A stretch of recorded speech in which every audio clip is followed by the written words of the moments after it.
balance sheet, just telling you what you should kind of see certain times of the year. The only thing you really want to change in the colder months is you want to lower your chlorine. Water's colder, you're not going to have as much bacteria that can survive in the colder water, so you don't need to keep it as high as you would in the warmer months. Okay. And behind that, it just goes over like deck cleaning stuff. So Cool. this is for you. Do we get any owner's manuals or anything? I can have JC email you them over. We don't keep like physical copies of them, but we have like e-files of all of them, so I Okay. can have her send those to you. Okay, yeah, please. Alrighty, so with the pool itself, have y'all had a pool before? When I was a little kid. Yeah. So poolside, you're gonna have two skimmers. They're here to collect debris off the surface of the water, trap it in these baskets before it has a chance to drop down to the bottom. Whenever it does drop down to the bottom, you'll have the electric cleaner. So I'm not too familiar with this one, so I'm gonna have to take a look at it here in a minute. Did y'all pick this one out? Well, we asked you guys to do it, but you guys couldn't, I guess, locate one, so we ordered it ourselves. It's one of the Matronics Dolphin ones. Yep. But the skimmers have a few things in them. So they do lock into place. They're not weighted like a normal skimmer basket would be. So to take it out, you have to twist the handle where it's pointed straight out towards the pool, and then you just lift up on the basket. These nets are eventually going to rip. You can get replacements for them. Some people choose to do like a pantyhose or cut up an old t-shirt and line it instead. It's just webbing in here to catch like fine debris, and especially this time of year whenever we're having a lot of pollen drop, you want some type of mesh material inside these baskets just to prevent it from filling up that filter back there really fast. Okay.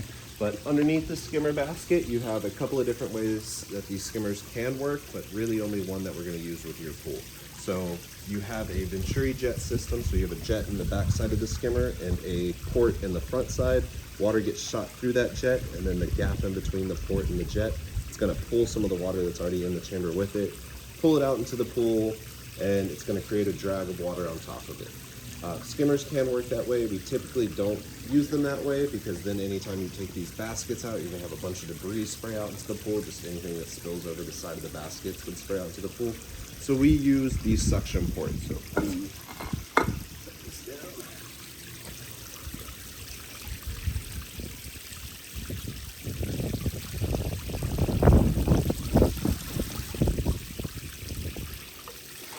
Pop this front pipe out. You have a suction port in the bottom. That is what's going to run most of the time with this pool. So that's going to be constantly pulling in water, taking it over to the equipment, and that's how you're going to get the drag on top of the water. This is also where you would hook up a manual vacuum if y'all wanted to get, like, if y'all have like a bunch of sand and stuff wash into the pool, and I don't know like how fine of debris that thing picks up. I'm not too familiar with the Dolphins. We mostly mess around with like the Jandy brand stuff. But you had like a bunch of sand in the pool or a bunch of sand in the spa and you wanted to vacuum it out and not throw that into the spa, you just hook up a hose in there, and then you have a weighted head that would go on the end of the pole, and then you could just drop that in to vacuum really quickly. So we have to take that thing out to vacuum? Yes. Okay. Slide it back in. And then the basket just twists to the right or to the left. It doesn't matter which way. So there's no way to hook up to like one of these things down here? Because isn't there like a port underneath here on the wall? Yes, like so right that's there? for the Venturi system. You don't want to use that because as soon as you put something over that, it's just going to pull from the top of the skimmer, from the skimmer. Okay, so that's to help suck water in, or Yes. to help make this work good? It's more for that jet system that I was talking about. It's not Okay. so much to suck water in as to force water out of the housing so Okay. that it can create a drag on the skimmer mouth, the square opening on top. Okay. But yes, to hook up a manual vacuum, you do have to plug into that port because it's going to have direct suction to it, so you're not going to have to worry about like loss of suction because it's diverting the water from somewhere else. Okay. Third lid that you have on the side of the pool is going to be your autofill float valve. So this is going to work just like a toilet float would. So anytime water in this chamber gets low, anytime water gets low in the pool, it's going to get low in this chamber as well. This bobber is going to sink down and slowly fill the pool up with water. Once it does fill up, it does close off, and you can see yours is kind of at the end right now, so it's still trickling a little bit. Once it fills up just a little bit more, it'll completely close itself off, and you should see no more water movement in it. Okay, and how do you adjust that? Or is it at a good level? Because isn't the water supposed to be about halfway up the tile line? So the way you want to gauge your water level is you should have an overflow drake somewhere on this side of the pool. Yeah. Right here. So you want to sit about a quarter inch below that plastic bezel. So you're a little low right now, I would say, but that's still trickling in. So by the time that does fill up, or after we get this rain, it should fill up to where it should be. Okay. Because I've never heard this thing run, except for when they drained the spa. And I've added water, and then the water all seemed to go away somewhere. Because I got it up, below that grate, but higher than it is now. Is the pool still running 24/7? Yeah, basically. All right, so I'm just trying to eliminate stuff. How fast are you losing water, do you think? I mean, I only filled it up that high once. Oh, So. This is going to maintain the water pretty well. It's not going to run all the time, and you don't want to hear it running all the time. Right. So if you do ever hear this running for more than 24 hours, you do need to adjust it. That was the other thing you asked me how to do. So to adjust it, you have this wing nut on the side. So you'll just grab this, and you don't want to take it all the way off. Just loosen it a little bit, and then... And pivot it, and then... Yeah, and you'll feel it. It's got notches on the hinge, so you'll feel it go into the different positions. Okay.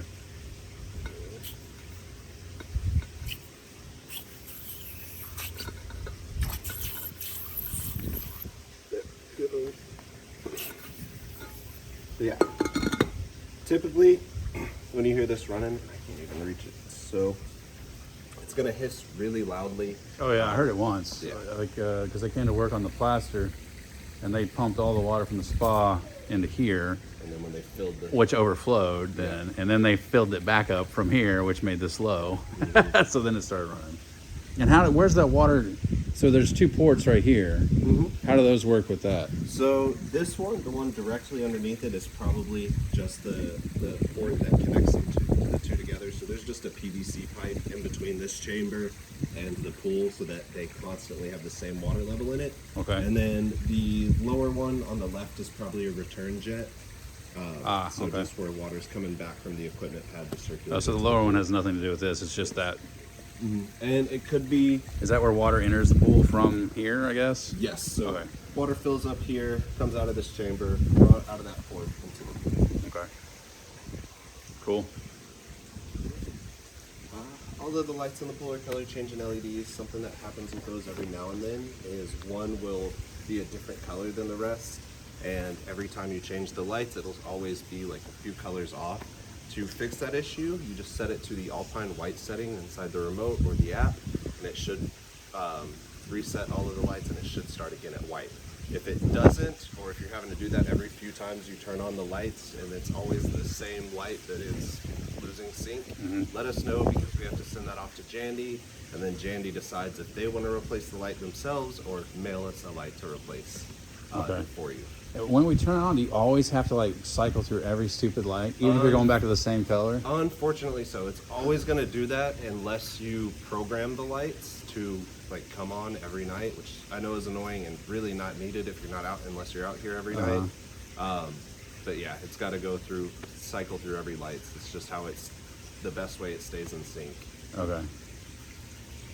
And it's every light brand does that too. It's not just Jandy, it's Pentair. Because I was hoping once, if it cycled to blue or whatever, and if that's the color you always want, if you just turn it on and it stay blue. Well, yeah, and that's where the programming lights comes in, because then it just turns on, and it would turn on just to blue. It wouldn't cycle through all of the colors. But if you're out here I want the lights on, and you you got to cycle through everything. Yes. Okay. And I know it's annoying, and actually, they're supposed to be coming out with a fix for that. That's what they're telling us. They're coming out with a few different things for the pumps, and then something new for the lights that does fix that issue, and it also adds a color wheel to where you can get fine tune the lights, not just the colors they have picked. Okay. Don't know when that's coming out. I met with our representative 2 weeks ago for Jandy, and he was just walking me through the new stuff that's coming out. Cool. Soon is what he said, but he didn't give me an exact date. Cool. Y'all have spa lights too.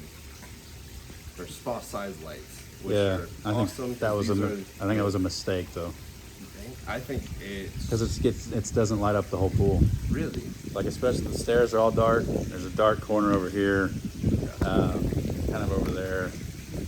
I don't know, whatever. So the one thing I do like about spa lights over like the nicheless lights, which are the really small ones, and like the big pool lights, is the spa lights seal a lot better, so they have less water leaks. We have a lot less issues with these lights. Okay. We replace these the least common out of any of our lights that we use. Cool.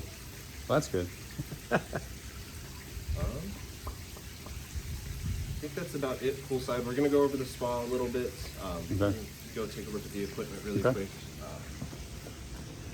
Unless you have any questions about the main body of water, there's really not too much to go over with it. Nothing too crazy. The drains. What the hell do they do, and where does it go? So, Because I was trying to sweep like sand and crap to it, but it didn't seem like it went anywhere. so yeah, there's baffling that you have to, like, when you're sweeping, you got to do like real gentle, and you kind of don't want to sweep it to where it goes over. You want to sweep it to where it sits next to the drain. Okay. They're constantly going to have a pull on them, but they have baffling in them so that they don't pull anything too fast, and that's so if someone's swimming with like long hair and for whatever reason they have their Right. head next to the drain, they don't automatically just get all their hair sucked down into Okay. it. So yeah, you just kind of gently brush it towards the drain or around the drain, and the drain will slowly pull it in. It might not look like it at first, but I've messed with these drains for the past decade, so I know how they work. And the return lines, those are adjustable. Like I guess where you can change with the angle. Yeah, you just You just loosen and then move. Is there a certain pattern that they need to be in?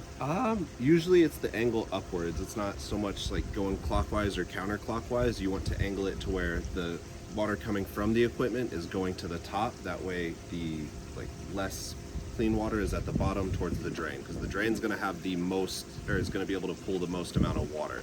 You do have suction to both of the skimmers, but they pull in significantly less amounts of water than the main drain does. Like, can you feel water being drawn into the main drain? No. You're not supposed to. Okay. You don't want to be able to feel it.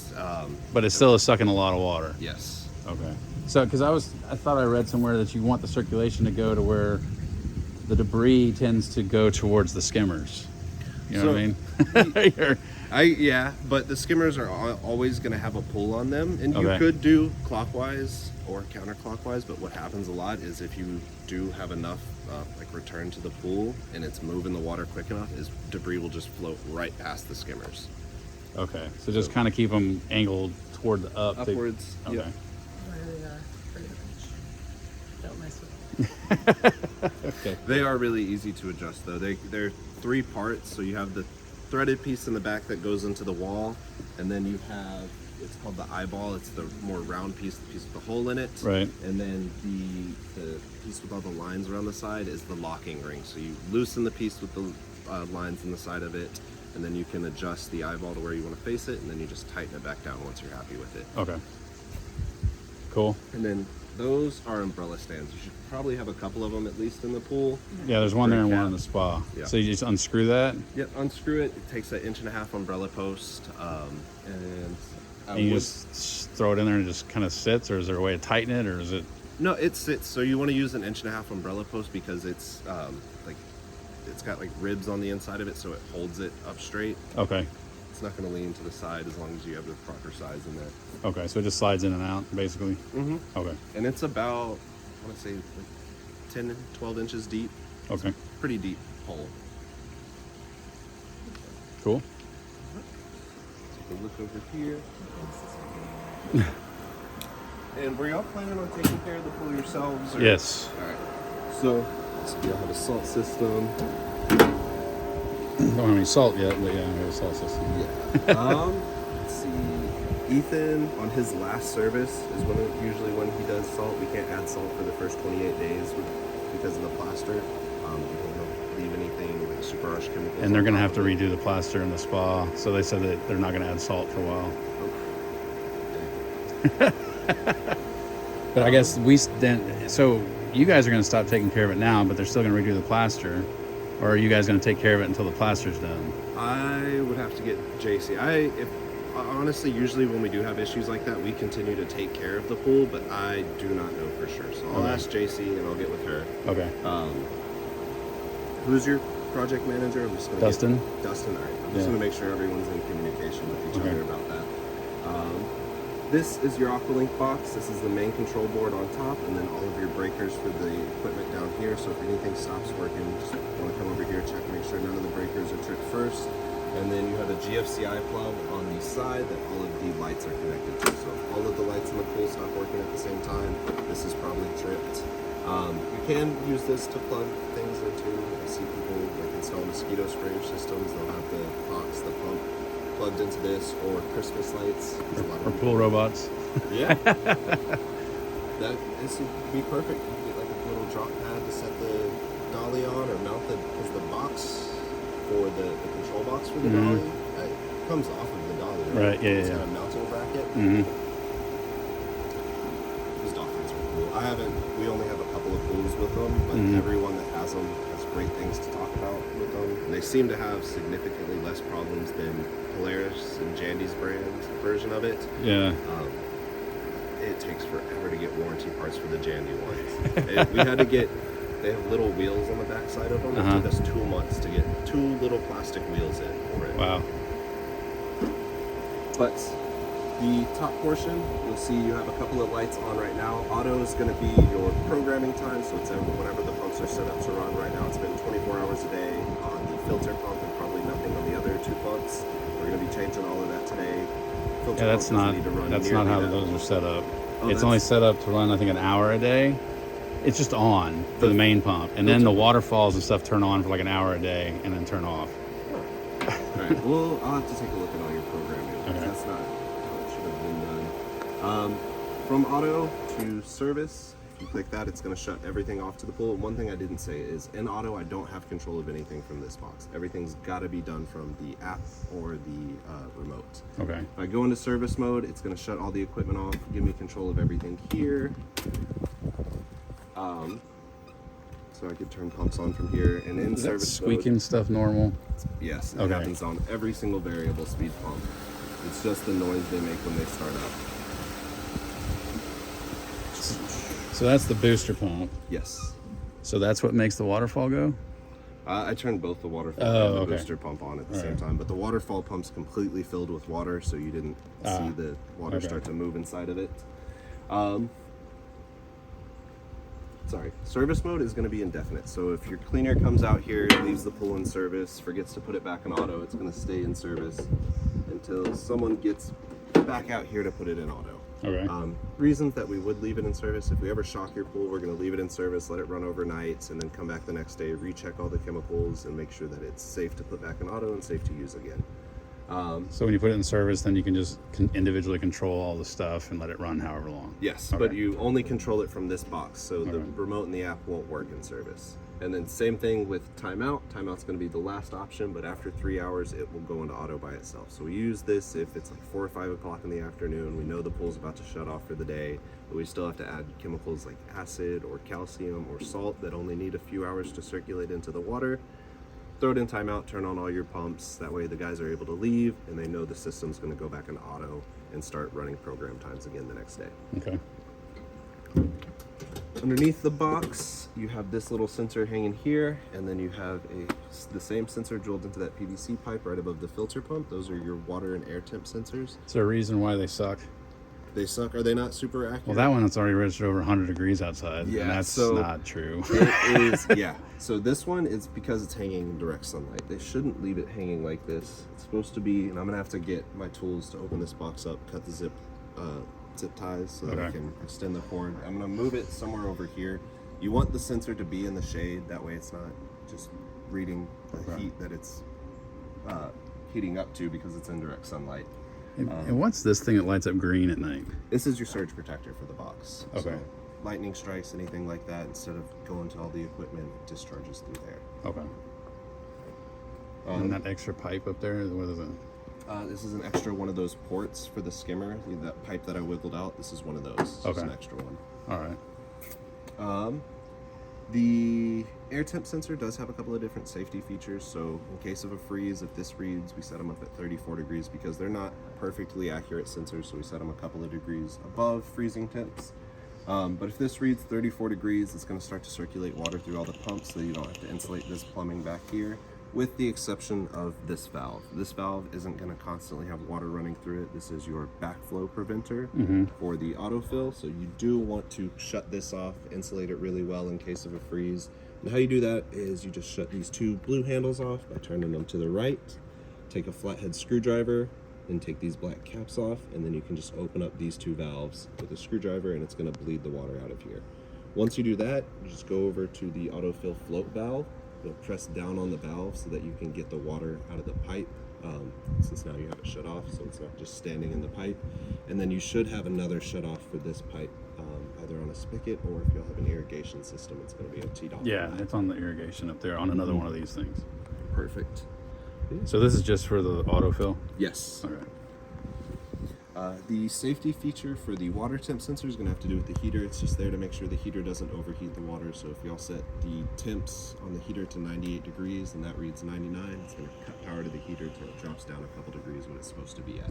And you said that the freezing thing, is there anything else we need to do during the freeze? Like there's a caps or something on the pumps, or just let them run? As long as you have power during the freeze, let the equipment take care of itself. If you lose power during a freeze, it's going to be slightly different steps. So you're going to come back here, shut off all the breakers so that whenever power is restored, the equipment can't turn itself back on. And just flood everything? Yeah. Okay. And then you do have a lot of plugs. So you have two on each of the pumps, one here, and they're just threaded. So you just twist them to the left to take them out. All the way. You'll see it's going to suck in a bunch of air at first, and then you'll see it eventually slowly starts to drain all the water out. Okay, so 2 plugs per pump? 2 plugs per pump, and then you have 1 plug on the filter, which is going to be that big egg-shaped tank. You have the big plug on the front side of the filter. Okay. Giant symbol. The chlorinator and the salt cell. Mhm. Chlorinator, you can just open the lid on it. Once you open the lid, the check valve releases and it lets all the water flood into the plumbing below. So that's best way to drain the chlorinator. And then the salt cell, I always suggest keeping like a big pair of channel locks somewhere easily accessible to the equipment pad that you know where they're at, and just taking the 2 black unions off on each side of it so that you can completely take the salt cells off. Salt cells are pretty thin fiberglass, so if you do get freezing temperatures and it does freeze inside this plumbing and inside that salt cell, it's gonna split, and they're not cheap to replace. So best to just disconnect them. That way there's no water inside of it to freeze. And this is only if we lose power. Only if you lose power. If you have power, let the water circulate. It's gonna take care of itself.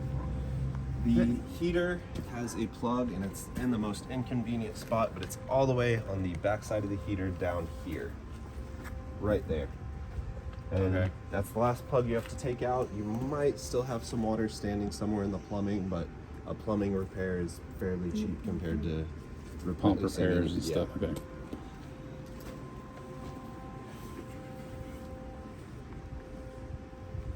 Yeah, that's what you would do in case of a freeze and loss of power. But if you have power, let everything just continue to run.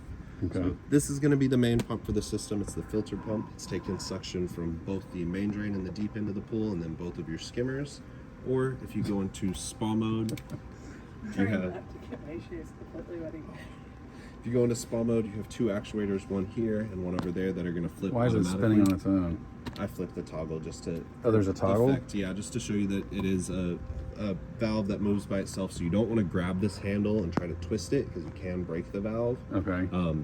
This one, you just have a little toggle switch. If you're back here messing with the equipment manually and you need to suck water from the spa really quickly for whatever reason, you just grab the toggle, flip it to the opposite side. It does have a middle position if you wanted to lock it in the middle. This is really helpful. Probably not right now. These pumps are all fairly new, but as they age and everything, we do start to notice it gets harder for these pumps to prime up, especially once they start to get bad lids way later on down the line. So you might take suction from the spa just to help it prime up really quickly, and then flip this back so that it's pulling off from the pool. Okay. Under normal circumstances, I would never need to do that, though, right? No. Okay. This is going to be way later in the pool. Once you're kind of comfortable taking care of the pool, you'll start to learn all of these tricks. Getting inside all of the pumps, you just twist the lids to the left, and all of the pumps in the baskets are the same. They're just different sizes. They're all the same idea. So the mouth of the basket is going to face the front of the pump, and then you have this little cutout that you're going to line up with that tab in the back side of the housing, so it doesn't spin around once you have it in place. Okay. Drop it in, good to go. And then anytime you have these open, you want to check this O-ring, make sure it's not dirty. I've seen clumps of grass or leaves cause air leaks with these pumps before, so just clean that O-ring, clean the top lip of the pump. Any debris, this one's clean already. Go ahead and twist it to the right, and you'll feel it click into place. It's going to be the same thing with all the lids. Okay. On top of each of the pumps, you have these spigots. They were put in place afterwards so that you could relieve pressure whenever they're pressure testing the PVC, or if you needed to drain the pool in case of an emergency. That's what these are used for. Really, the only emergency is going to be a hurricane, whenever you're going to get a lot of water really fast, and it's not so much to prevent the pool from spilling over. We know even though you're going to drop about a foot of water out of the pool, it's probably still going to fill up, start to spill over, but so that once that water does spill over into your yard, it's diluted enough to where the chlorine or the salt's not going to kill off all of your grass or landscaping that you have around the pool. Okay, so if a hurricane's coming, I'm supposed to hook up a hose to this? Yep, hook up a hose, turn the pump on, open the valve, run it to drainage, street, and you only want to drain about 6 inches to a foot of water out of the pool. It's just so that you have, when it does fill up, it's just enough to dilute everything out. Okay. And would just do one of these or all three? Your size pool, one of the pumps would be fine. So I'd probably do the filter pump just because it'd be the quickest. Okay. It really doesn't take too long, so keep an eye on the water level as you're doing it. Okay.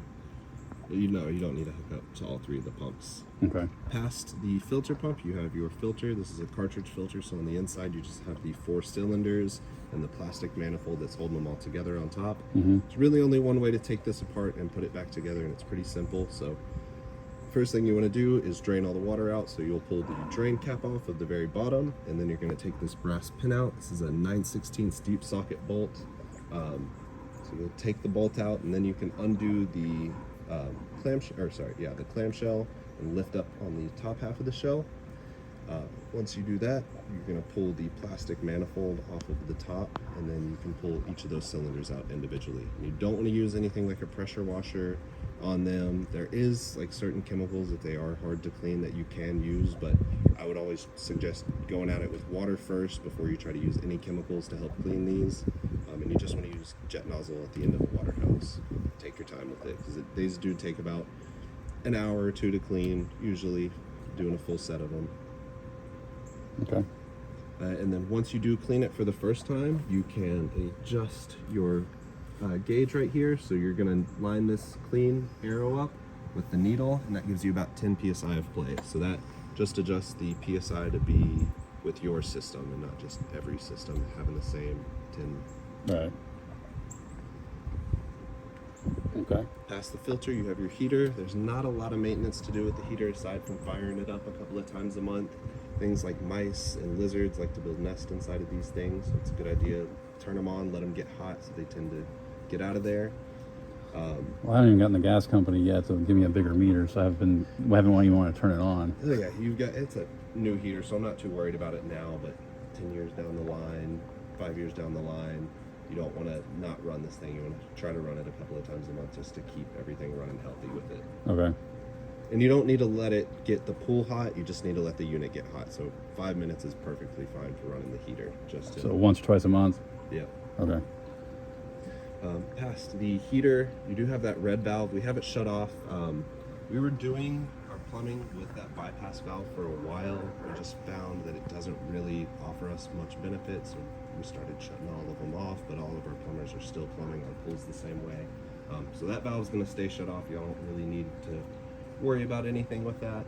Okay. Past that valve, you have your second actuator for the return jets, and to the right of that valve, you should have a clear lens valve, that's going to be your non-corrosive check valve. So that's there in case you ever do use the chlorinator. I know you'll have the salt system, so you're going to definitely prefer to use salt once you'll have it going through the pool. But once you do start, or if you do ever use the chlorinator, that valve is there so that the chlorinated water can't back itself up and rest in the bottom of the heater on the copper. Okay. And is there a way to adjust the chlorinator too, like for like more chlorine, less chlorine? Yeah, so that handle you kind of see underneath the red tube here is going to be your adjustment valve for it. So Okay. So which way is more? to the left is more if you're facing it, turning it this way is more, turning it to the right is less. It has a little Okay. sticker. Oh, it The does? sticker is my least favorite part about this chlorinator. I like the looking glass because you can peek in and see, but the sticker, it's just a sticker, so it's going to fade or fall off, and you're not going to be able to read it anymore to know. So, chlorinator is the only piece of equipment that you can have open while the pump is running. Okay. It doesn't pressurize like the rest of the equipment does because it's got a small pipe that allows water to come in, and it's got a check valve on the bottom, so water can't fill up from the bottom of the container. Okay. So,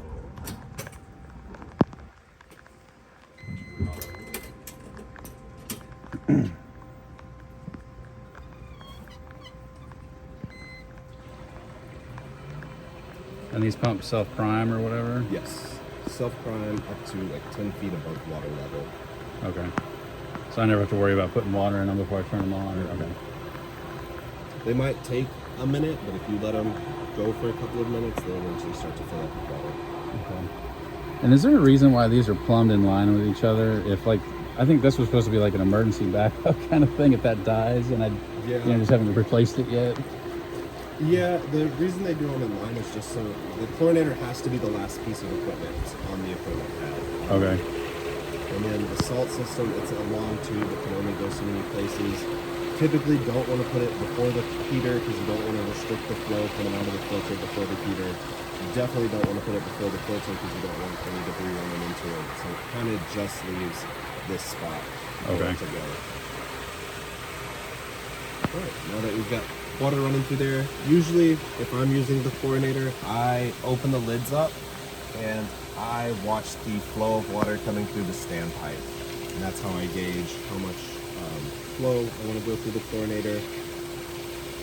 Typically, summertime, if I'm using the chlorinator in the summertime, I'm trying to keep it about halfway open. I don't want to ever run my chlorinators wide open. I don't like high chlorine in the pool. I don't like walking in the backyards and being able to smell the chlorine.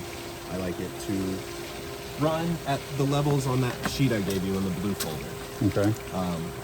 So I try to never run any chlorinator that I use past the halfway mark unless I have to. Some of the bigger pools, of course, you have to run things like that. But your size pool, you could probably get away if you're doing chlorine middle of summer, turning that valve halfway, 3 tabs a week inside the chlorinator. Just keeping an eye on your chlorine level, making sure it doesn't get too low or too high ever. And there are no pucks in there right now, right? There's little broken up pieces in the bottom, but no, Okay. there's no full pucks in there. Okay. And then the salt cell, they still don't have the flow sensor and everything hooked up to the salt cell yet. Ethan will plug that in once he's adds salt to the pool. Okay. You do have this little puck. It's just resting back here behind the heater. This is your flow sensor. It's going to go into this port right here. Okay. Rest it back where it was. Salt cell needs to be cleaned out about every 3 to 6 months, just like the filter does. So I usually suggest whenever you're doing a filter clean, go ahead and open the salt cell up, do a clean on that as well. And to do that, you're going to take these 2 collars off, and you would take the plug off as well. The flow sensor and the power cord off as well. Does the power cord just pull off, or is Yep, there? Okay. just pull straight out. And there's blue on there. That's perfectly fine. You don't want to wipe that off the inside. It might get wiped off the pins just while you're cleaning it. It's not So a big electrical deal. grease or something? Yeah. Okay. So basically, unhook the whole thing, including the flow sensor, and just pull the whole damn thing out. Pull the whole thing out, and then you're going to get a bucket. You're going to fill the bucket up about halfway with water. You have a gallon of muriatic acid. You're going to dip the cell in the water, and then you're going to slowly pour the muriatic acid in the middle of the cell. You're not going to use the whole gallon. There's going to be white scaling inside of the cell. You're going to keep adding the acid until that scaling all rinses off. So it's no big deal if that acid gets on those electrodes or anything like that? Nope. So you can dump the whole thing in there. That's fine. I should probably wear a rubber glove though when I'm doing it? Yes, Okay. definitely. Okay. Especially if you've got any like open cuts or anything on your hands, that lactic acid is going to get in there and it's going to sting for a good 10 15 minutes. Okay. It's not going to hurt you, but it's going to not feel pleasant. Okay. And then past that, you just have all your outlets to the pool. So this goes to all those gray return eyeballs, which are going to adjust your valves a little bit.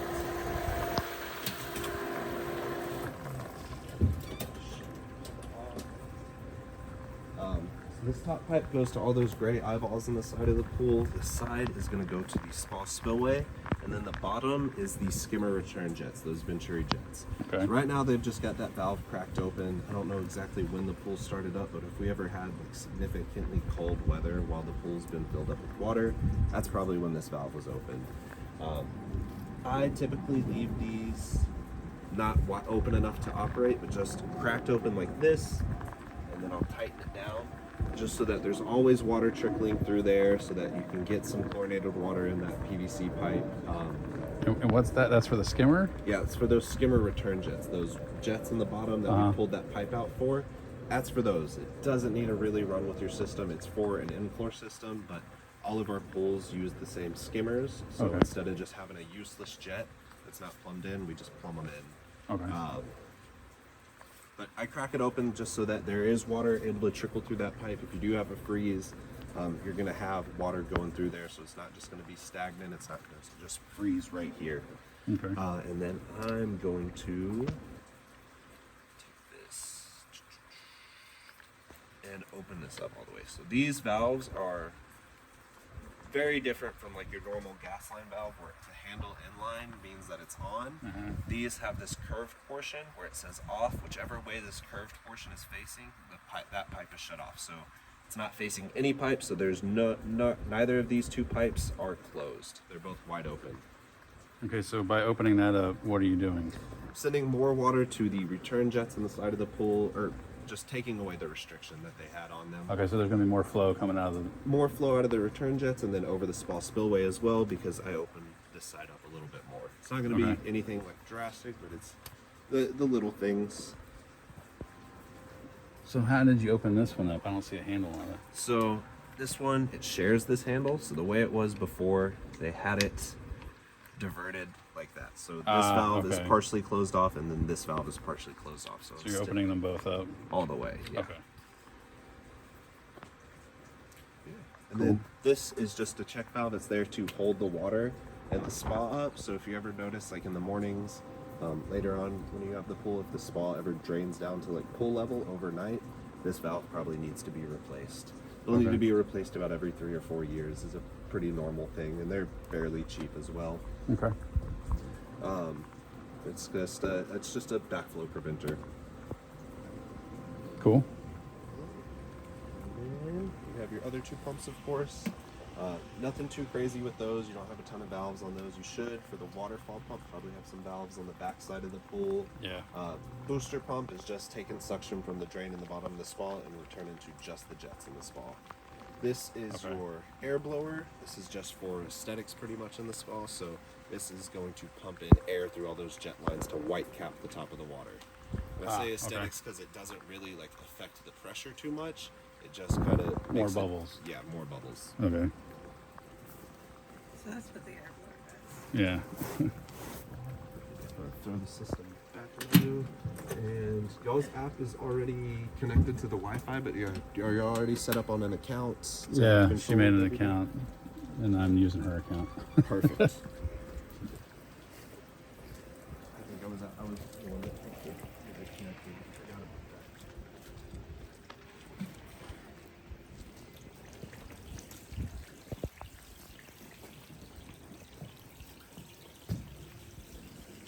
Is there anything else you need to tell us, or should we ask questions now?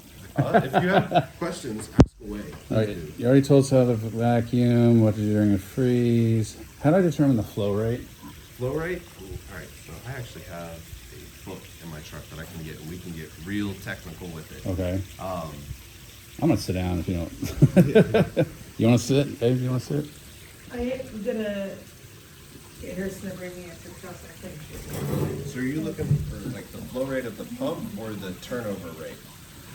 Well, mainly the flow rate, because everything I've read about, because we're going to be hopefully trying to take care of this ourselves, just to know, like for example, what RPM do I need to get enough turnover in the pool every day? Because I mean, it's set at max now, which I know is not required 24 hours a day. Not, especially not for this size pool. Right. So it sounds like you want more turnover rate. Which turnover rate, we're going to take the size of the pool, and then the gallons per minute on the pump at whatever RPM we're trying to run it at. Right. I'm going to have to get, I should have all of the things that I need in my truck to help you kind of determine this. Okay. So I forget the GPMs at certain RPMs. Let's see. How often do we need to test the water? Once a week. Once a week? Everything with the pools is going to be done on a weekly basis. So you want to brush once a week, empty all your baskets once a week, test all your chems once a week, add chemicals that are needed once a week. Okay. Do we need to do any maintenance on the water features? So you will sometimes get debris inside the slits. Take Okay. like a credit card and swipe it through a lot of the times, or a lot of the times let it just run and it'll work itself out eventually. Do we need to let them run like a certain amount of time? Yes, so minimum 5 minutes a day, and that's Okay. just to kind of cycle some fresh chlorinated water into the PVC lines so that if there is any algae starting to grow, it can kind of flush it out before it Okay. becomes a problem. And in our app, there's a option for jet pump. What the Jet hell is that? It's going to be the booster pump for the spa. Okay, so that's the booster pump. Yes. Okay. And I've also read, like, if you're getting chlorine pucks or something, you need to get a specific type of chlorine puck. So Like, 'cause there's different types, and some can like make your stuff blow up. yeah, so chlorine especially you want to keep separate from the rest of your chemicals. Chlorine and shock, they're both going to be your two biggest oxidizers when it comes to pool chemicals. So you want to kind of keep those away from everything else in their own containers. You want to store chemicals in dry areas. But chlorine for plaster pools, you use trichlor caps. It's gonna be Okay. the most common one that you use. There is a couple of other ones, but trichlor is going to be the most common that you find. Okay. All right.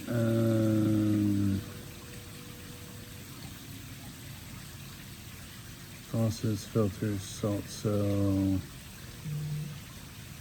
Okay, so I guess my last question kind of goes into the flow rate. Basically, how long do the pumps need to run, and for how? You know what I mean? Yeah. Because I mean, I've already saw like my expected next electric bill with that thing running 24 hours a day, and that's not pleasant. So, And I've actually, I mean, a lot of the things I've read and suggested is that basically, yeah, actually leave your pump on 24 hours a day, but like at super low RPMs for a lot of the time, and then ramp it up for a while, and then back down again. So you get constant flow, but it's like super cheap to run the pump at a low RPM. Or do you think that's BS, or do you?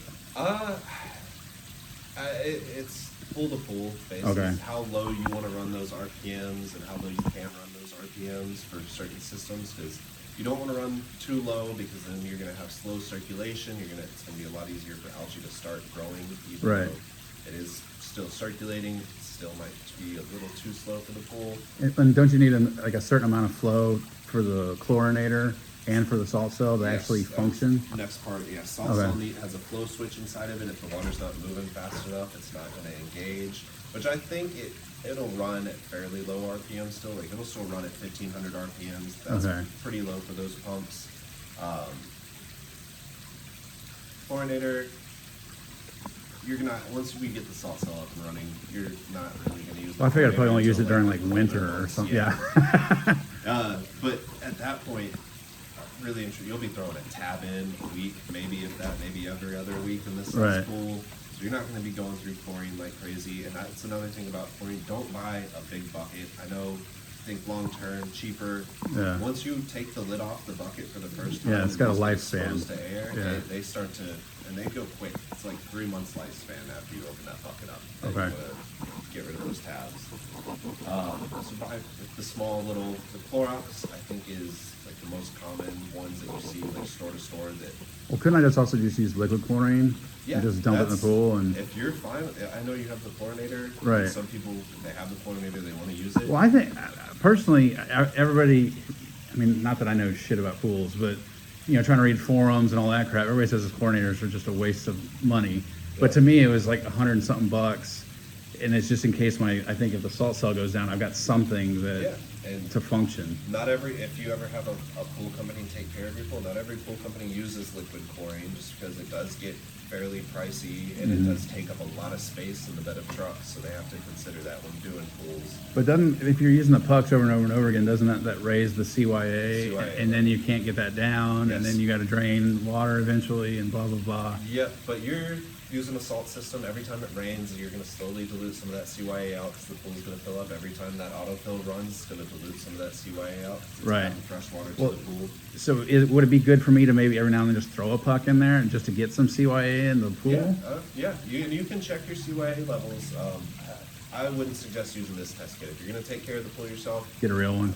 yeah, get either, if you wanted a dropper kit, Taylor is the one that 90% of the pool cleaners use. It's just a big blue box. Its dropper is just like that. It's actually fairly similar to this, but it tests a lot more than that one does. Right.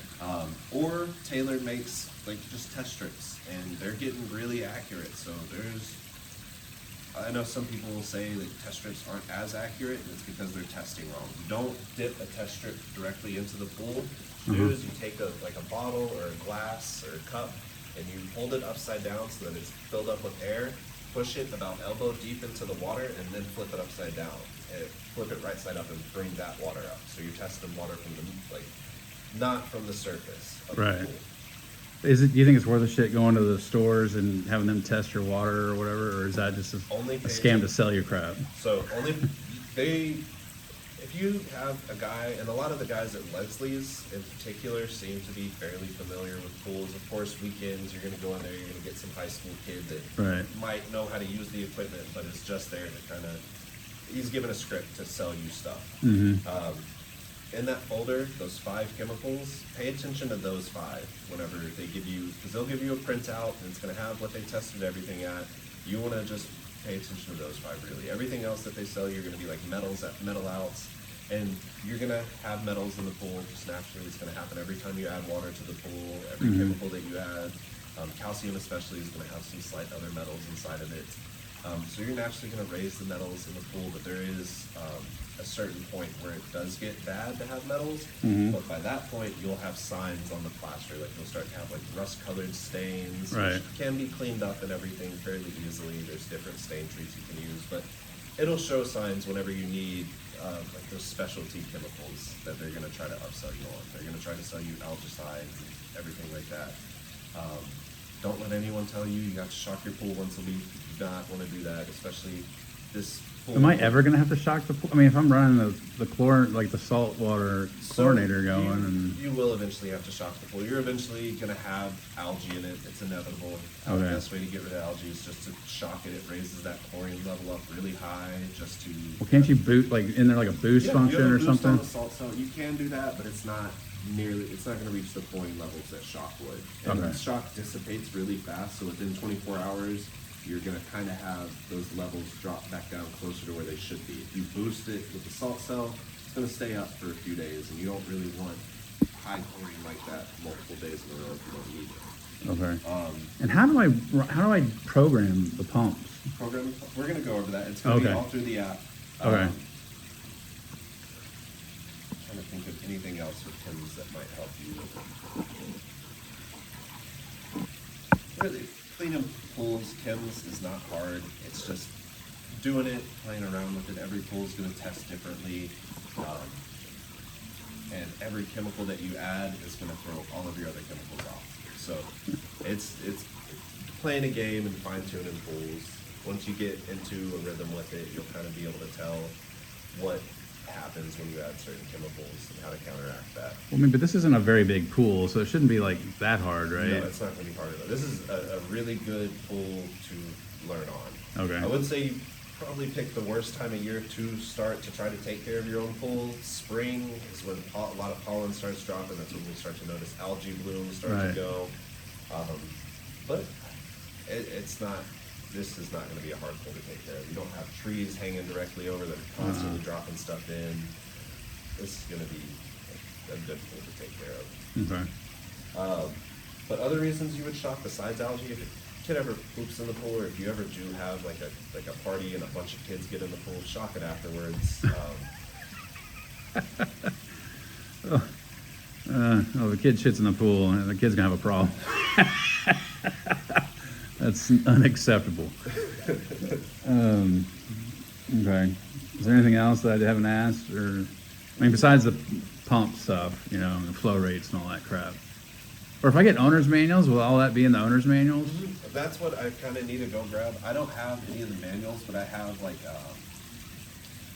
troubleshooting manuals inside of my truck, and I don't know, but there should be a GPM or RPM list on that pump, just so you can kind of gauge what it's at. Well, the pump, like the booster pump and the water feature pump, those should always, I guess, be at max, right? I mean, I shouldn't like back those off, right? Booster pump, water feature pump. Yeah, booster pump especially, keep that at high speed. Water feature, that's going to be personal preference. So if you like the water features running full force, leave it at full speed. But some people like to kind of tone them down a little bit. Well, they're not. I mean, they're not overly impressive when they're.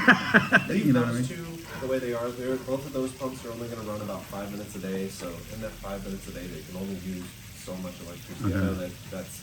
You want to turn on the water feature with your phone?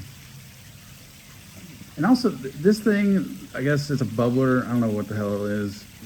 It like flops around a lot. Is that? Goes crazy. Yeah. But it's And just- and he's changed the nozzle because it was like going so crazy, like water was flying out of the pool. But it's still, I think it's just because it's so narrow That's at the what it is. waves or What's something. happening is the water's just bouncing back Right. and forth. Is there any way to fix it or just deal with it? I mean, if he's tried changing out the eyeballs, that's usually the first thing that we try to do. Yeah, Go he did wider, that. narrower, just so that we can try to see what kind of thrust we need on the stream to keep it strong enough to where it doesn't start to get affected by that water going back and forth. I mean, because it was stronger before and it was higher, but I mean, it was like, you know, a ring around the rosy thing where crap was going everywhere. They're kind of hard to find because they're not super common anymore. They do have bubblers that have tubes that you cut at water level. So they're like Oh, clear fuck tubes. that. No. Yeah, they're not. Because that's a step, you know, that's going to be all, Yeah. yeah, I don't think that works. I mean, it's fine for a while, but after like 10, 15 minutes, I guess the frequency of the waves start, yeah. Starts. So basically just deal with it.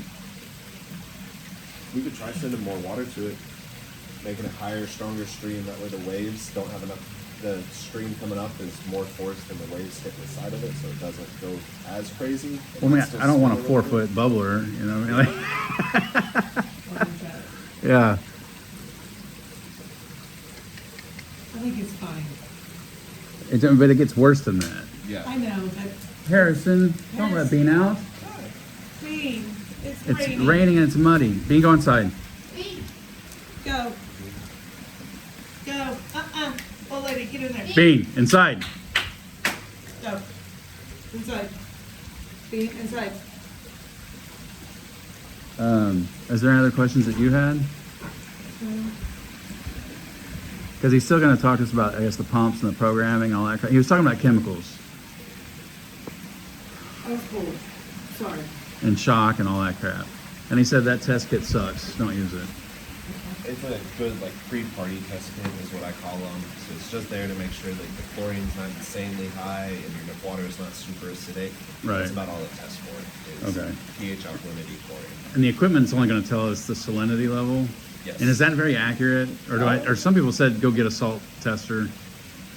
You want to get a salt tester because you want to make sure that that stays accurate. We see those stay fairly accurate most Okay. of the time, but you want that salt test kit. That way you know that it is accurate. Because if Okay. a sensor goes out or if it starts to have like a calcium film over a sensor, Mhm. it's going to start to read slightly off. Okay. So But yeah, see, that's not real high pressure. And those are shear descents. For some reason, I was thinking y'all had scuppers because I wasn't looking at the pool. Y'all have the shear descents. Right. So yeah. I would probably just leave those pumps where they're at, and then we're gonna play around with the variable speed on the filter pump mostly. Okay. The only time we really need the variable speed to run at full speed is whenever the heater's on. Heater has a flow switch inside of it, and if it's not pressed all the way in, it's gonna constantly turn on and off, and it uses the most gas when it's starting up. So it's gonna use a lot more gas than it needs to heat up the pool if you're not running at full RPMs.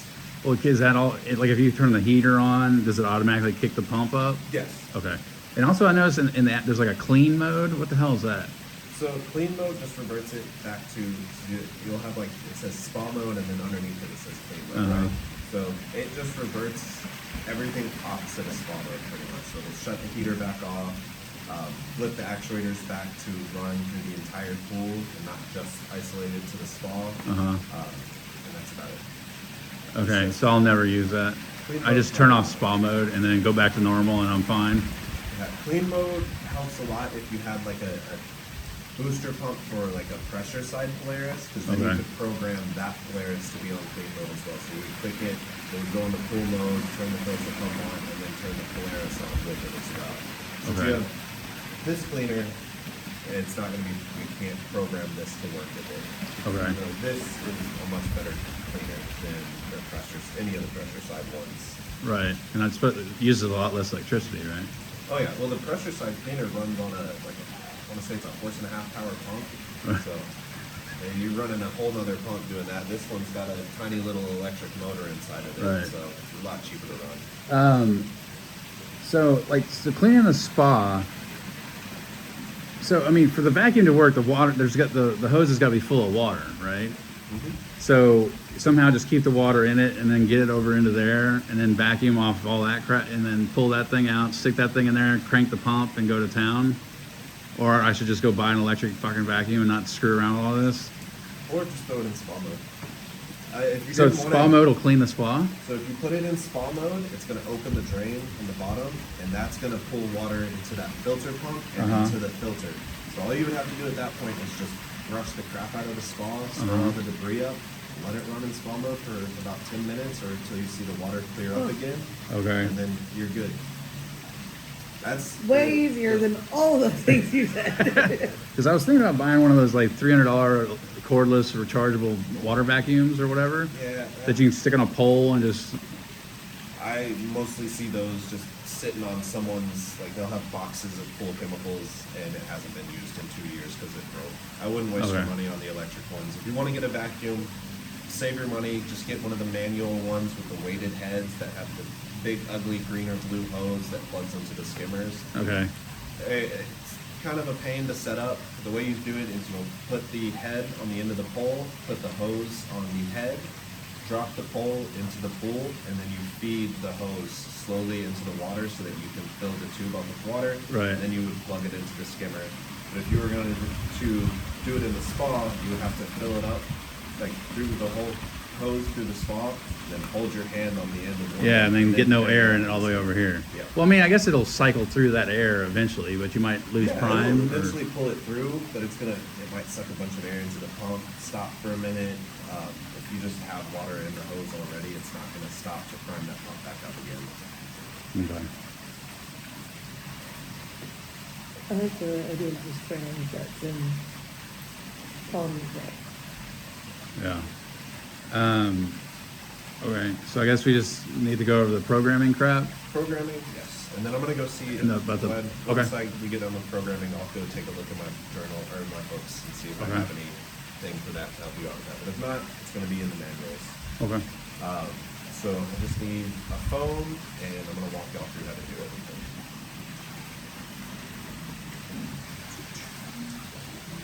So to get to the program menu, you're going to hit web on the top right. And it's going to force you to hold the phone sideways. It's not going to let you hold it straight up and down.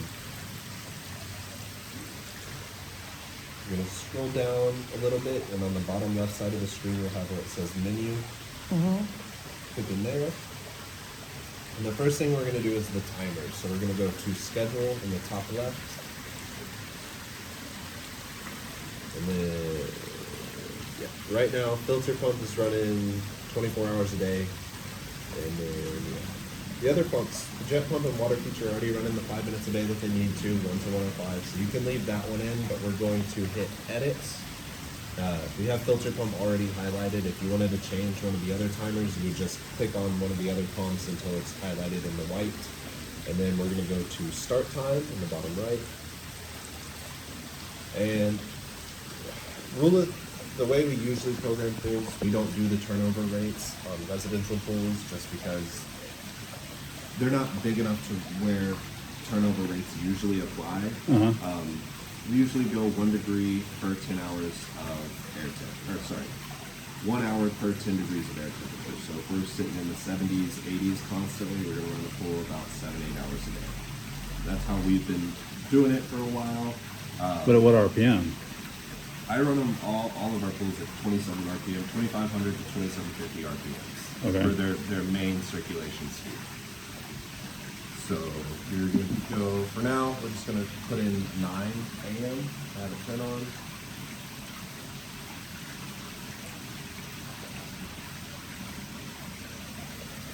And then hit enter in the bottom right, and that'll save that one. Hit enter again. Sometimes it's a little slow. Hit stop time. And then we'll have the pool shut off about 3 or 4 in the afternoon.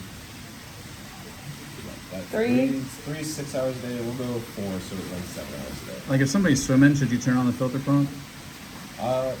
It's best to have the water circulating when someone's swimming, but you don't absolutely have to. Just Okay. because this is residential pools, you have a few people using the pool. It's not like you have like a commercial pool where it's 20, 30 people in the pool a day at least.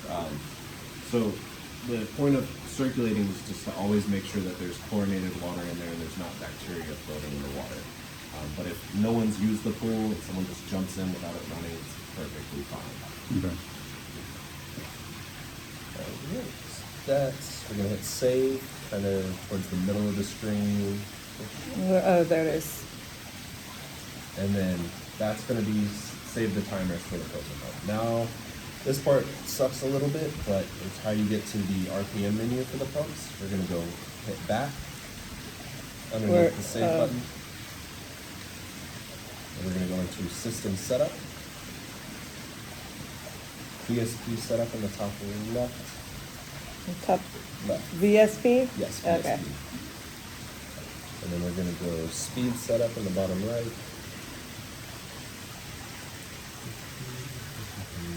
Hit next.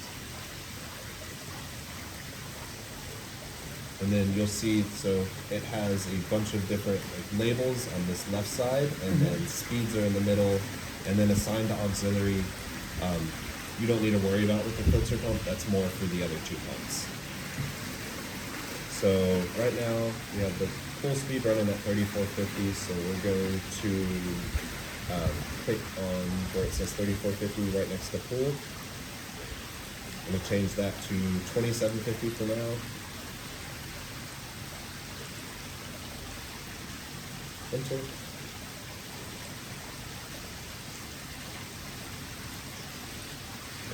Enter no more times. Oh, Oh, that's fine. So speed setup again. And then next.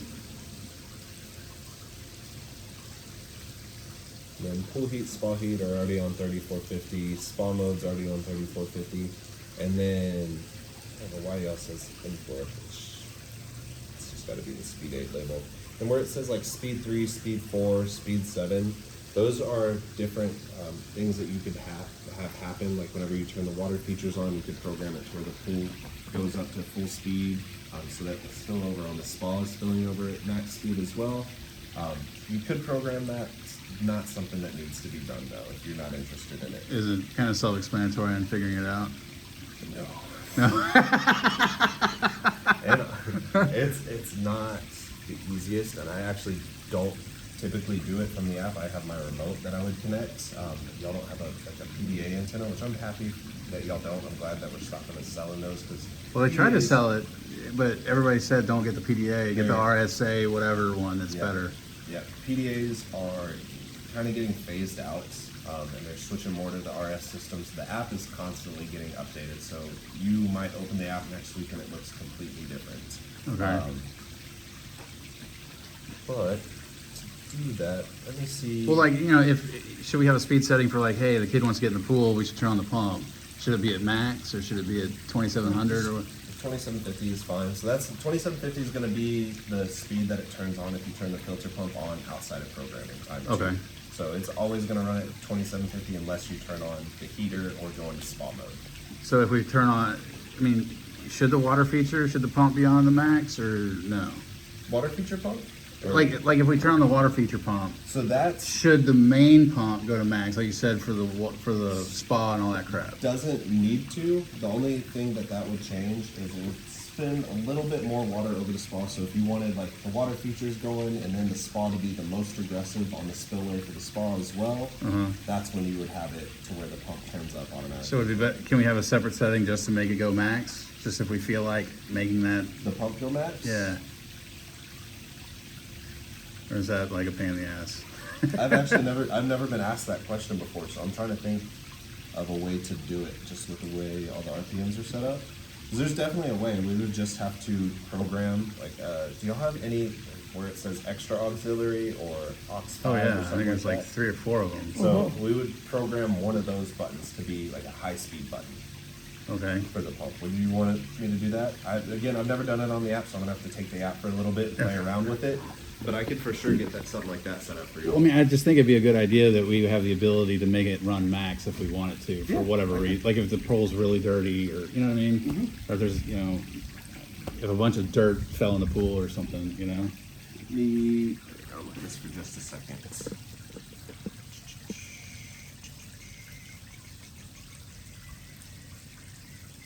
Did it turn off, or does that seem like it quieted down a lot?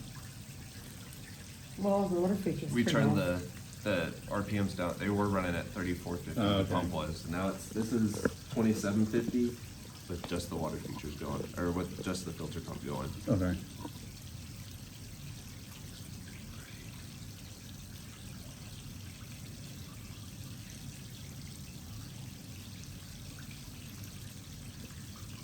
Well, that'll probably cut the electric by 70%. Only running at 78 hours a day at a lower RPM.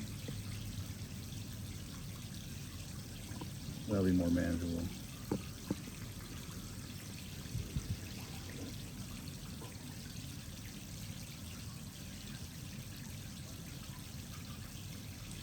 And if we have questions later, like let's say a year from now, if we're like, hey, how do we change this program? Can we like call you guys, or do we have to like pay somebody to come out here and do it? So no, you can call JC at the office.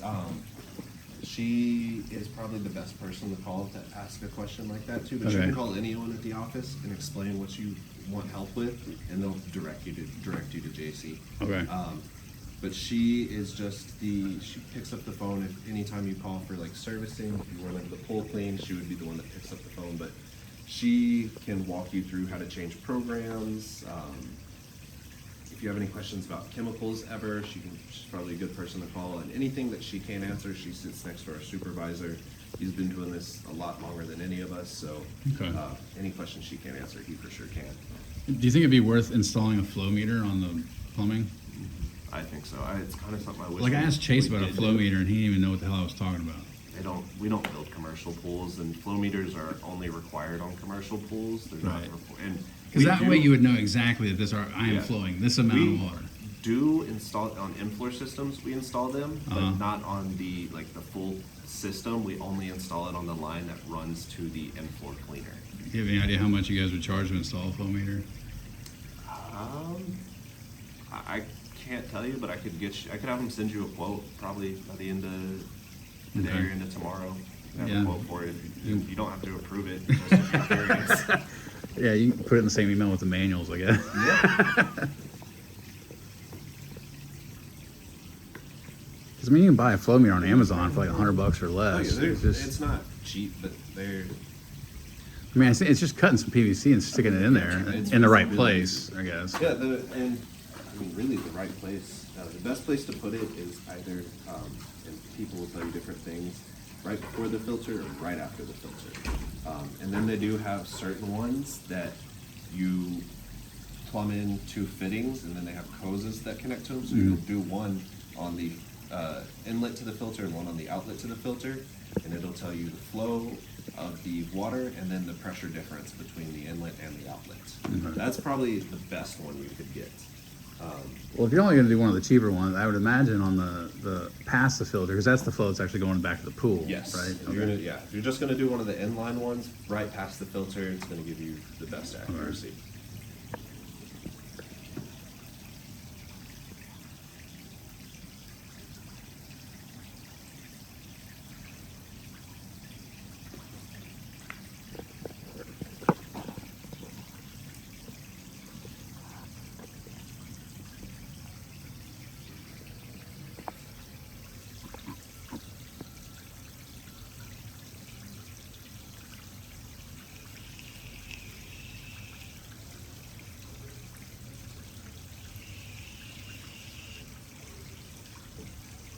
So is this like the smallest, crappiest pool you guys have done? No, I love this pool.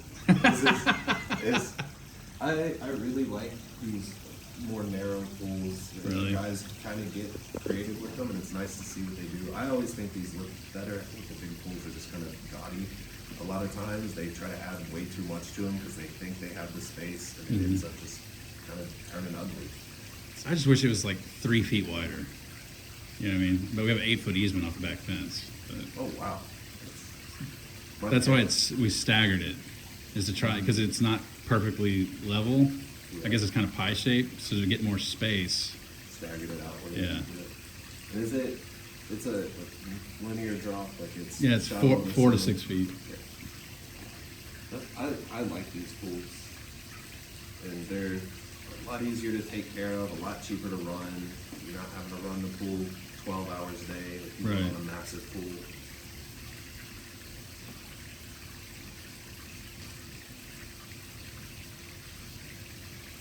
Well, they certainly aren't cheap, that's for damn sure. They're just always going up. Everything. Yeah. Everything's going up and everywhere, but pools is my little world that I see it the most, and it's insane how expensive things got so quickly. Yeah.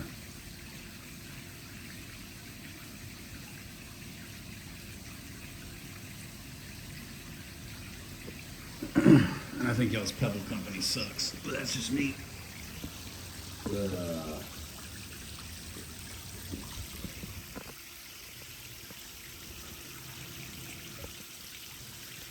So what was the issue with this ball? Why are we?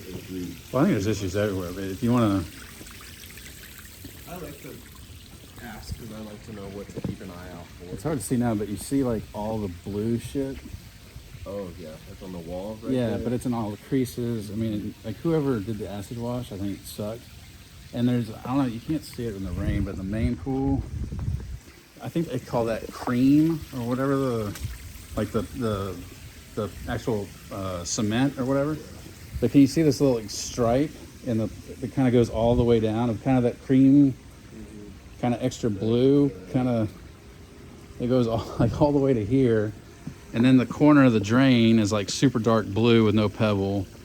And then there's like a weird dark spot there of more cream bullshit. And also you can see on the bench, it almost looks like there's 2 stripes that go down. Like there's more pebble in the middle and then stripes. You know what I mean? I know exactly. And this happens. There's a few different ways it can happen. It's raining. Yeah. It's just like more blue, gray, and then more pebble, and then like a little line of more blue gray. Yeah, I agree. I would agree. They want to wait on this for like another month to see if like brushing helps or whatever. So it definitely can. And then they may be doing it like an in-water acid wash or something. Zero alkalinity wash.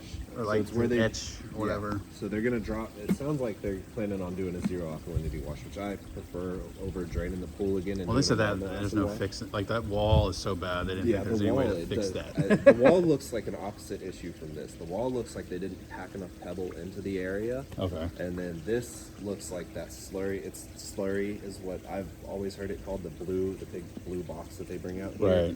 Right.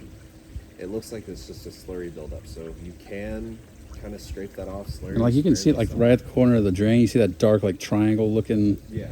It's basically nothing but that blue shit. And then there's a weird dark spot there. I mean, I know it's not gonna be perfect. It's not gonna be perfectly uniform and even and all. It's pebble, you know. But Yeah, but you spend a lot of money on Yeah. that. I completely get it.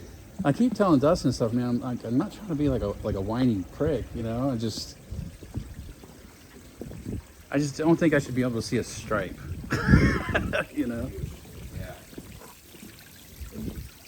The wall area. Well, yeah, they've already Strange said to me. they're just I've gonna never seen it on a wall like that. I've seen it on walls, but never like a big chunk. Yeah, like that whole wall is pretty much like that.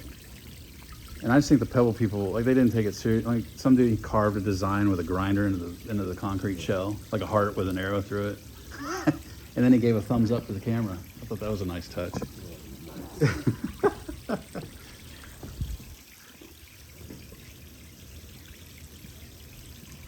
Let's see if this worked. I think I got it set up correctly. So right now, here down at the bottom, we have high speed. Okay. You click that on. Yep, goes up to high speed. Perfect. So then this just come out more. Yes, so it takes Okay. a second because it's got to start to send all the water this way, but yeah. Very cool. And we can hook it, like, because we're going to do landscape lighting. Can we hook that up to that? Yeah, and then you can just have it programmed under either aux 7 or extra aux. So you'll have a couple of extra relays in that box that don't have power ran to them probably. Okay. And you can either, a lot of landscapers that do install landscaping light are familiar with off-wheeling boxes. They know how to hook it up. You can ask them. If they don't, you can have us come back out here and hook it up. All they have Okay. to do is just run their boxes over there and then leave us, they have to put a transformer for us and then leave us the wires coming out of the transformer so that we can hook it up to the proper relay for them. Okay.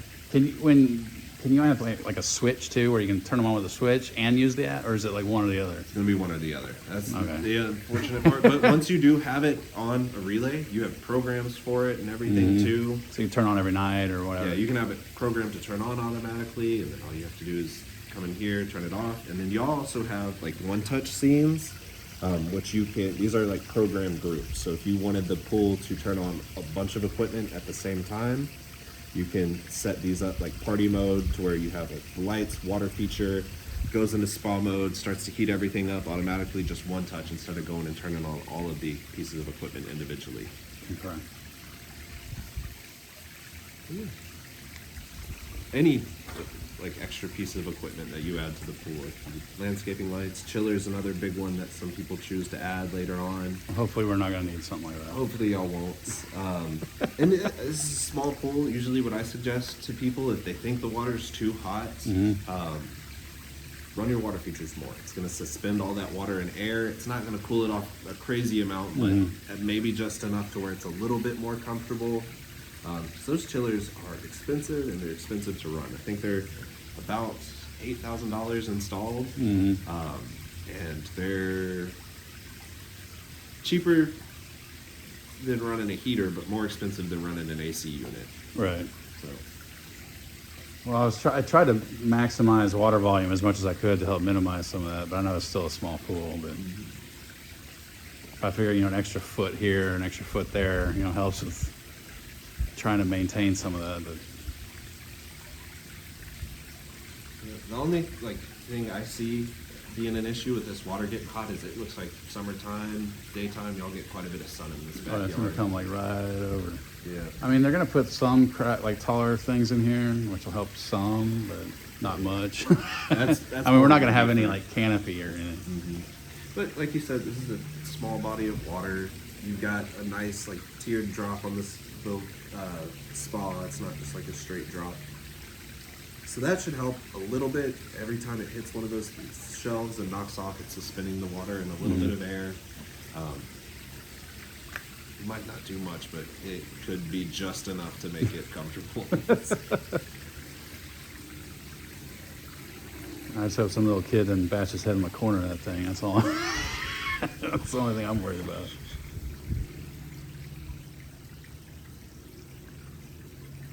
Let me go run out to my truck really Okay. quick. think that was all the programming that we needed to do. We didn't need to change the RPMs on the other two pumps. Probably not.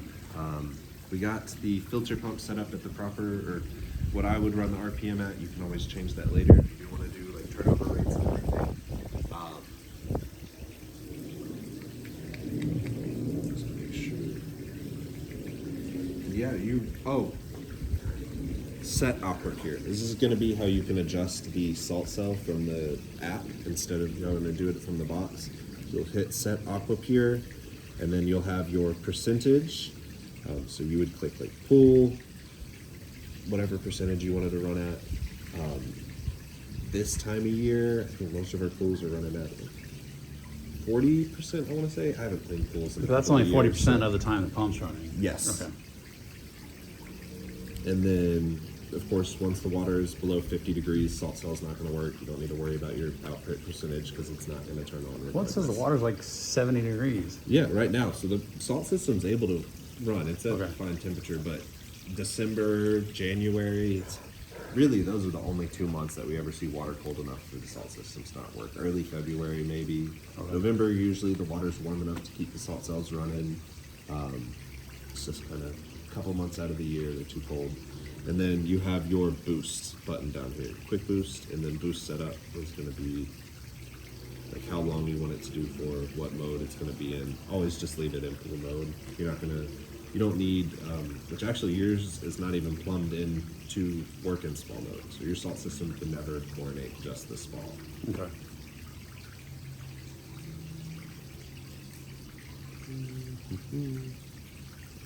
Here's her phone back. So it's set on the schedule now. Yes, everything's set up on a schedule now. It's not going to run 24 hours a day anymore. But those things will still run in like 5 minutes a day or whatever? Yep. Okay. Did you have any questions before we ran out to my truck really quick? Just trying to think. Is there something like I need to know that I haven't asked that you can say? That's what I was trying to do earlier when we were talking about chemicals, because I think Okay. that's where everyone struggles, and it's not that it's hard, it's just got a learning curve to it. Okay. And you're gonna, I guess, shoot me an email with the manuals, And an idea of the flow meter. yes. Oh, and can you let me know, like, so when do we take over? Yes. So Because especially if they're gonna redo this. if they're gonna redo this, Because the only thing I'm worried about is if they redo this and have to fill it, does that mean you have to kind of like start it up again? Or is there a weird chemical thing that I gotta be worried about with new plaster? You know what I'm talking about? that's gonna That's be- beyond my expertise. I would think we would kind of have to. I mean, it's a small body of water, so plaster should cure fairly quickly. But you're still going to want to keep your startup chemicals. So we don't want to do salt. Right. Kind of keep our alkalinity pH slightly lower than we normally would, just so that we don't have any. If we do get like calcium deposits on the plaster, it's kind of able to keep those kind of cleaner. So I guess could you, because I mean, I think they said they're gonna try to, I mean, I said do it as soon as you can. So I would assume it's gonna happen in the next couple weeks, but I don't know.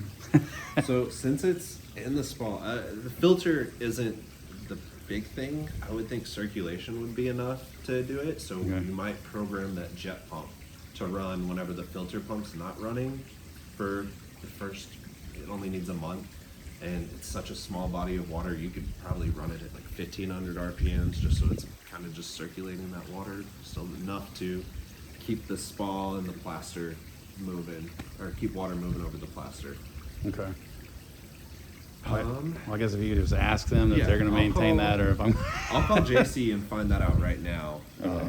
as long as she picks up the phone, and then I'll have them email you the quotes and the manuals, and then I'm gonna go look through my books really quick, and I'll let you know if I find a Flow rate or RPM whatever. to GPM. I do know I have in one of my books I have the equation that you use to determine it, so I'll for sure give that to you, but I don't know Okay. if I have the chart that converts the RPMs to GPMs. Okay. Do you want, I mean, are you wanting to email me that or you just wanna, are you going to I your can truck have and them coming email back? you that as well. If you want to just have me, Well, I just to save you from having like walking back and forth in the rain and shit. I'll have them email you that as well. Okay. That works for me. All right. Like if we think of something that we forgot to ask, is there a way to like email you or something or just call it or the office or what do we? I would I can give you my number. You can shoot me a text anytime. I don't. I take a long time to respond usually. My phone's constantly going off, so I don't see every text that go through. But once I do see it and recognize it, just whenever you text me, just let me know. Hey, this is so and so at this address. We're having this issue, and I can kind of help you out from there. What's your number? 281 Okay. 352 4392. 4392. And I'm sorry, what's your name again? Jaden. Jaydon. Okay, cool. Sweet. Thanks, sir. You figured out how to use this? Yeah. Set it up and Well, everything? kind of. I mean, it's, Awesome. I don't know. It's like the exit mode seems to be eluding me a little bit right now. Climb up the wall. Right. There's like a button for it, but then it just like, I don't want it to go on that side. You know what I mean? But there's like a self-drive mode that you can do. So that's what I've been using. So this is one of the smart ones, right? That's supposed to like do like what a Roomba does and map out the bottom of the pool. Supposedly. All right. So I do know on the Polarises that have that same feature, which is only like the very most expensive Polaris you can get has that. You have to run it in a certain mode. There's like a program mode for it to where it learns the bottom of the pool, so it runs for like 2 or 3 hours and maps everything out, and then it knows where the walls are for the easiest exit. Okay. So I know that's what you have to do with the Polarises. Not too familiar. I think that you can pick like, I guess you want ultra clean, regular clean, whatever, and just a regular clean mode takes a couple hours. You know? So yeah, that's the one thing about the Polaris. Once it kind of gets the mapping done, it does it the most efficient way it can. So it'll run through your pool. It has like a eco mode, which it'll run slow, but it'll run through your pool once.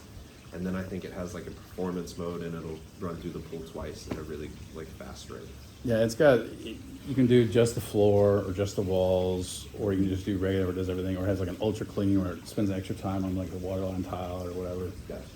That's actually really cool because the Polaris one doesn't do that. Like it will climb up on the walls and clean them and everything, but it doesn't have a just the walls like option or tile line option. That's kind of nice, especially with the split face on the back side. Oh, that's one tip I can give you. You're eventually going to get algae in the split face. It's a very porous travertine. So best way to get it out is a spray bottle, half water, half bleach, and you don't want to use like the splashless bleach or any of the scented bleaches. Just Plain old Clorox. Plain old Clorox. Spray it, let it sit there 30 seconds. Spray it down with a water hose or like a nylon brush if you're in the pool. It's liquid chlorine, so it's not going to hurt you to be in the pool with the. Oh, that's actually one thing. The pebble surface, I've read that you should get like a mixed brush, like half, that's like half metal, half nylon or what? Yeah. Half stainless, Is half that nylon brush. what I should get? I would. Because I got this thing, because y'all's brush sucked. Yeah. And I got this one so I could get in the corners better than doing our brush BS. Your net sucks too, or it has holes in it. But I need to get another one of those. Actually, the pole sucks. You ever recommend a pole? Because some of the poles are damn expensive. I'm like, do I really? I mean, hopefully I never have to brush much because of that. I always forget the name of my pole, but it's like the most common one you can get. It's just silver pole, black handles. It's a lot better than the pole we used to get. I would used to do like all of our startups, and I forgot my pole one day, and I had to use someone's brand new pole. It used to be like the real thin blue aluminum ones. Yeah. And I kid you not, brushing the wall the first time, I bent it in half, and it was unusable after that. So I know this pole sucks, but it's a lot better than the one we used to give away. Cool. Combo brush, any combo brush really. I used the Freak brush when I was cleaning pools, and then But definitely get a combo brush Definitely rather get a than combo just the brush, regular yes. old. Because I was scared to do that with it being curing and all that crap. I didn't want to like. So whenever all of our cleaners use combo brushes, we don't use full nylon brushes. Okay. We're cleaning once a week, and once the pebble cures, it's hard enough to where that 50/50 is never going to hurt anything. It is a good idea to keep like a small, full stainless brush on hand, especially if you ever see like black algae spots. Like that black spot down there? You think that's what that is? Or No, that's not a black algae spot. But okay. that full metal brush, since this plaster is, you can't use a full metal brush on fresh plaster. After a month old, you can start to use a full metal brush. You might try it on that spot near the drain. to see, because it's going to be more aggressive. It's going to take that slurry off a lot faster than a nylon or even a combo brush would. It might start to blend these areas in a lot more, a lot quicker than trying to do it with this brush. Okay. But I would never use a stainless brush on the entire pool. Never brush walls with a stainless brush completely. I'll probably stay away from the full stainless for a little while. Yeah. You will, if you ever do get black algae, you will have to get a stainless brush. It's going to make your life a lot easier. Don't sit there. Well, how do you get? I mean, as long as I keep it chlorinated and as long as we check prep. A lot of times, algae's brought in from other things. It's not. Oh, really? It doesn't matter how well you take care of your pool. Algae's going to be brought in by someone down the street gets a pool. Your kid goes and swims in their pool. They have algae in it. Comes and jumps in this pool because he wasn't done swimming. He's now transferred algae, or some algae at least, from that pool to this pool, and that's all it takes to start a bloom. Great. So, And that's when you have to shock and scrub and do all that crap. Okay. but really, if you stay on top of your chemicals, algae breakouts aren't too bad to take care of. It's just a little. Well, if it hits the fan and we just don't want to, we can always just get somebody to come out like once, right? And just be like, hey, can you like? You're gonna spend a lot of money on algae cleanups. Though. Oh, really? Algae cleanups. I think most companies charge $300-400 for one-time algae cleanups because it's not just one day of coming out. Oh, Other really? times, if it hits the fan and the entire pool's green, it's gonna be 3-4. This size pool probably about 3 days to clean up. So they gotta come first day. Is all they're doing is balancing chems, getting pool shots. Second day, they're gonna come back, break down the filter, clean everything out. Right. Determine if the pool needs more shock, what needs to happen to the pool. Run it another 24 hours. Last day, determine if those filters are still good to stay in the pool, which if you clean them right after you get algae, they're gonna be fine. If you wait a couple of months after you had a really bad algae break and then clean them, they're gonna be the hardest things to clean. Okay. Cool. So I need to order a brush. I'm gonna text that list to JC. In my pocket. You made an option just to turn everything on high speed. Cool. And there is we can't hook up the lights to the box. And if they can't do it, they have to leave a transformer and all the wires and all the crap, and then they can come do it. And I'm sure it'd be free too. Depends on who you ask. Right. Right. If you ask the right person, I'm sure you can get it. Yeah. Maybe it's compensation for having to deal with redoing the spa. Huh? Okay.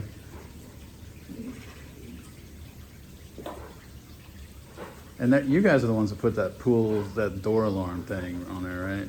Is that mainly just for show, I'm assuming?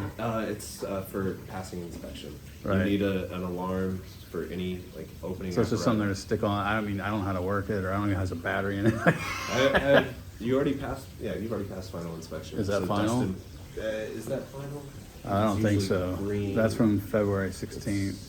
All right. So yeah. I think he still had to pass his health final or final health something. Yeah. So that's gonna has to do with that. So Okay. They're supposed Because that to just came out try- one day and I was like, hey, what the hell's that? And I assumed it was a door alarm, but It doesn't ever. Oh.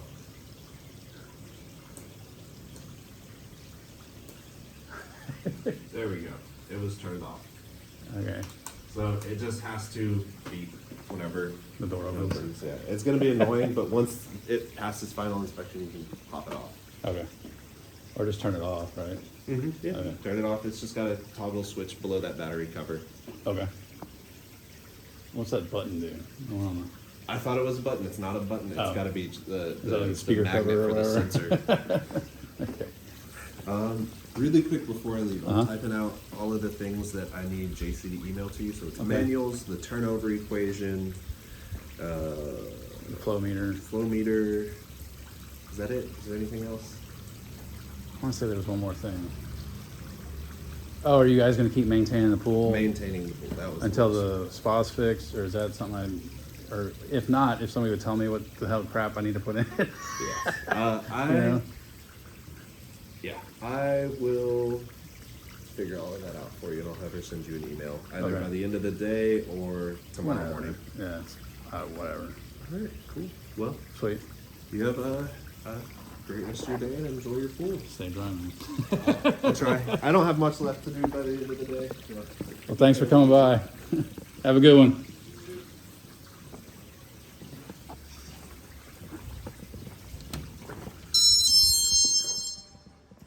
Well, that's loud. Oh, I should probably take these off. What?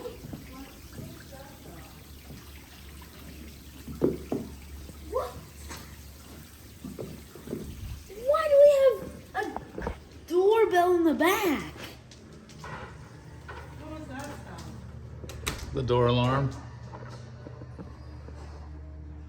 Hey, you. What is that for? Huh? What is that for? It's a door alarm. Just lets us know somebody's going out to the pool. Yeah, it's required by code. And I was asking him, so he turned it on.